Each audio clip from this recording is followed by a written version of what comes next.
এটা খুব ডিফিকাল্ট আসলে সরকারের জন্য, কারণ সরকারের উচিত ছিল শুরুতেই সেই জায়গাটা স্পষ্ট করা যে আমরা সব দলমত মিলে, সব যারা আন্দোলনের পক্ষে, যারা আন্দোলনের সাথে ছিল, তারা সবাই মিলে যদি আমাকে দায়িত্ব দেন, আমি আমার বিবেক, আমার বিবেচনা অনুযায়ী আমি দেশ চালাবো, আমি কারো কথায় চলবো না এবং আপনাদের কারো কথায় চলবো না।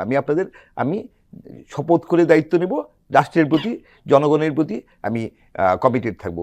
এখানে অন্য কারো কোনো কথা না শুনে আমি আমার বিবেক দ্বারা চালিত হব।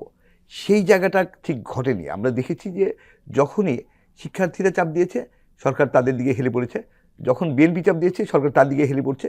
সরকারের একটা শক্ত অবস্থান যেটা থাকা উচিত ছিল যে না, আপনাদের সবার মতামত শুনবো, কিন্তু আমি আমার বিবেক থেকে, আমার বিবেচনা থেকে আমি সিদ্ধান্ত নেব, সেই জায়গাটা কিন্তু ঘটেনি। প্রফেসর ইউনূসের একটা বিখ্যাত কথা আছে অনেক আগের, সবার কথা শুনুন, নিজের সিদ্ধান্ত নিজে নিন, এই ধরনের একটা কথা আছে ওনার। কিন্তু সেই জায়গাটা কিন্তু ওনার নিজের ক্ষেত্রেই প্রয়োগ দেখছি না আমরা। যে এবং বাস্তবতা হচ্ছে অনেক কিছুই যে সর্বসম্মত করে সেভাবে করা, সব কিছুর দরকার নাই সব কিছু সর্বসম্মত করা, এবং সর্বসম্মত করার জন্য একটা প্রপার প্ল্যাটফর্ম লাগবে। সেটা হয়তো নির্বাচনের পরে সংসদে হতে পারে। এই মুহূর্তে কতটা আসলে জাতীয় ঐক্যমত কমিশন, আমি যদি অন্যভাবে বলি যে এখানে অনেকগুলো রাজনৈতিক দল জড়িত, কারো হয়তো সংসদে অনেক বেশি আসন পাওয়ার যোগ্যতা আছে, কারো হয়তো গ্রহণযোগ্যতা এত কম বা এত ছোট দল যার টোটাল 1% ভোটও নাই সারা দেশ মিলে, সেই 1%-এরও কিন্তু একটাই অপিনিয়ন। সো আলটিমেটলি এখানে কীভাবে ভারসাম্যটা তৈরি হবে, কীভাবে মানুষের প্রতিনিধিত্ব তৈরি হবে? সবাই তো মুখে বলে আমি জনগণের কথা বলছি, জনগণ আমার সাথে আছে। বাস্তবত জনগণ কার সাথে, কত পার্সেন্ট জনগণ কার সাথে আছে, সেটা কিন্তু ভোট ছাড়া বোঝার কোনো উপায় নেই। একটু আগে ওনারাও বলছেন যে আমরা জনগণের কথা বলছি, জনগণ এটা চাই। বিএনপিও বলে যে হ্যাঁ জনগণ এটা চাই, আমরা 31 দফা দিয়েছি, সেটার সাথে জনগণ আছে। জামাতও বলে যে আমরা 10 দফা দিয়েছি, আমাদের 10 দফার সাথে জনগণ আছে। সবাই একই কথা বলে, কিন্তু আসলে জনগণ কার সাথে আছে সেটা বোঝার জন্য নির্বাচন ছাড়া কোনো বিকল্প নেই।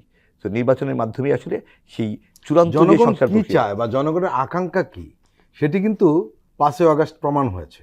আমি সেই আকাঙ্ক্ষা থেকে যদি দূরে চলে গেলে তাহলে তো আকাঙ্ক্ষার জায়গাটা খুব মোটা দাগে, আকাঙ্ক্ষা খুব স্পষ্ট যে আমরা সবাই জানি জনগণ কি চায়। জনগণ এই আন্দোলনের প্রমাণ হয়েছে, জনগণ কোনো ধরনের কোনো বৈষম্য চায় না, জনগণ আইনের শাসন চায়, জনগণ কোনো ধরনের রাজনৈতিক হস্তক্ষেপ প্রশাসনে বা পুলিশে বা অন্য কোনো ক্ষেত্রে, আর্থিক ক্ষেত্রে, ব্যাংকের ক্ষেত্রে বা অন্য যে কোনো ক্ষেত্রে, ঋণ দেওয়ার ক্ষেত্রে, কোনো ক্ষেত্রেই কোনো রাজনৈতিক হস্তক্ষেপ দেখতে চায় না। জনগণ আইনের শাসন চায়, সুশাসন চায়। এটা হচ্ছে মোটা দাগে। কিন্তু যখন এটা প্রয়োগ করতে যাবে, হাজার রকম ইস্যু আসবে এবং সেখানে বিভিন্ন পক্ষের মধ্যে ভিন্ন মত থাকবে। আমরা গত 53 বছরে মহিলা আসন নিয়ে কী দেখেছি? মানে বাস্তবতা হচ্ছে যে মহিলা এমপিদের কোনো রোল সেইভাবে আমরা দেখিনি।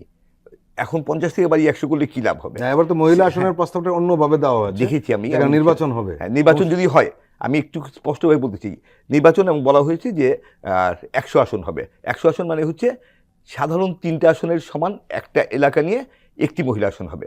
সেখানে যদি হয়, প্রত্যক্ষ ভোটে নির্বাচন হয়, যে একজন মহিলা প্রার্থী তিনি 3টি নির্বাচনী এলাকার ভোটারের কাছে তাকে যেতে হবে। এটা প্রস্তাব, এটা বাস্তবসম্মত না। প্রস্তাবটাই বাস্তবসম্মত না, কারণ একটি নির্বাচনী এলাকা ঘিরেই যেই পরিস্থিতি হয় একজন সাধারণ আসনের প্রতিদ্বন্দ্বীর, 3 নির্বাচনী এলাকা কভার করা ইম্পসিবল। তো অনেক প্রস্তাবই আসলে হয়তো অপ্রাসঙ্গিক, অনেক প্রস্তাবই অবাস্তব, আবার অনেক প্রস্তাব খুব যৌক্তিক। প্রক্রিয়া নিয়ে অনেক রকম প্রশ্ন আছে যে কে কোন প্রক্রিয়া চায়, যে আদৌ সিনেটের প্রয়োজন আছে কিনা বাংলাদেশের মতন দেশে, বাংলাদেশকে 4টা প্রদেশ করার কোনো দরকার আছে কিনা, আমি মনে করি নাই, কোনো দরকার নেই। এমন সংস্কারের সব প্রস্তাবই গ্রহণযোগ্যতা না, অনেক প্রস্তাব বাস্তবসম্মত না। আরেকটা বিষয় আমার কাছে বারবার মনে হচ্ছে যে এক একটা সংস্কার প্রস্তাব বাস্তবায়নের যে আর্থিক ব্যয়, বাংলাদেশের যে আর্থিক অবস্থা, সেটা আমরা বিবেচনা করছি কিনা। যে 100 মহিলা এমপি করলে তাতে কী দাঁড়াবে, সিনেট করলে তাতে কী দাঁড়াবে, তার ফিনান্সিয়াল ইম্প্যাক্টটা কী হবে, ইকোনমিক ইম্প্যাক্টটা কী হবে। আমরা যদি 4টা প্রদেশ করি, 4টা প্রাদেশিক সংসদ হতে হবে, 4টা প্রাদেশিক সংসদ হতে হবে, 4টা প্রাদেশিক মানে প্রশাসন হতে হবে, প্রাদেশিক পুলিশ হতে হবে, প্রাদেশিক অনেক রকম কাঠামো। তো এটা কি বাস্তবসম্মত? অজস্র ক্ষেত্রেই। কিন্তু কিছু বিষয় যেটা মৌলিক আমরা চাচ্ছিলাম যে আইনের শাসন চাই, আমরা আইনের শাসনটা কেউ করবে, সেটার জন্য বিচার বিভাগের স্বাধীনতা অপরিহার্য, কিংবা প্রশাসন যাতে নিরপেক্ষ থাকে সবসময়,